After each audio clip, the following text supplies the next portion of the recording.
Hi, I'm Gabila Nubong. I'm Associate Professor at the School of Economics, Faculty of Economics and Management Sciences, with the trade entity now. Trade is the entity that focuses on the economics and growth and management, economic development component of the research of the School of Economics. So I'm a growth and development economist. And recently I've been focusing on aspects of the institutions that influence economic growth. And so it is principally secondary research that seeks to establish the economic transformation of nations and continents. What is it that drives development and how prosperity comes about?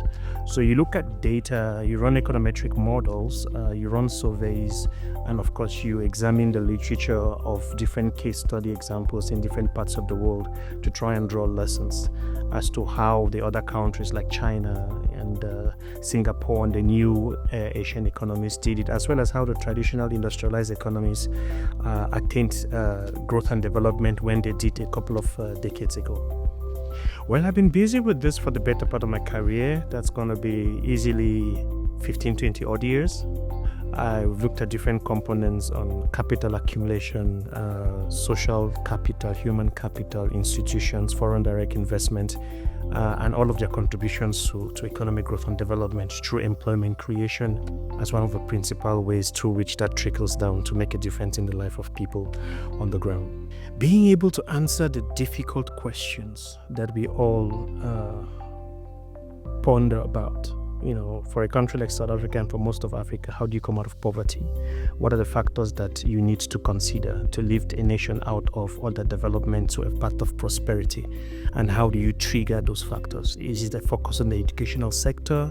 Is it a development of the people in terms of human capital? Is it skills? Is it technology? Is it openness to the rest of the world in terms of trade and what sort of resources you can pull in from the rest of the world to supplement your domestic resources? So it's that kind of being able to answer the key questions that at the end of the day is able to put a smile on the face of the average person, because they are able to live a decent, reasonable life, because you have sort of found the key to prosperity, not affluence, not necessarily abundance, but just being able to have decent education, decent sanitary systems, clean streets, safe streets, and a prospering economy. So I think these are things that keep us awake in the middle of the night, wanting to be able to transform South Africa and the rest of the African continent to be prosperous El Dorado like the rest of the world. And the persistence of underdevelopment and the challenges of poverty, unemployment, inequality in South Africa tells us that it is a lifelong mission that we still need to find the key to resolving, until we get to a point where the average person can live a decent life and feel comfortable in the opportunities that they have to live their fullest potential through the economic and political decisions that are taken to facilitate that. Then we would still be on the continuous search for the answers. What is the key to prosperity and the upliftment of a country like South Africa and the rest of the African continent?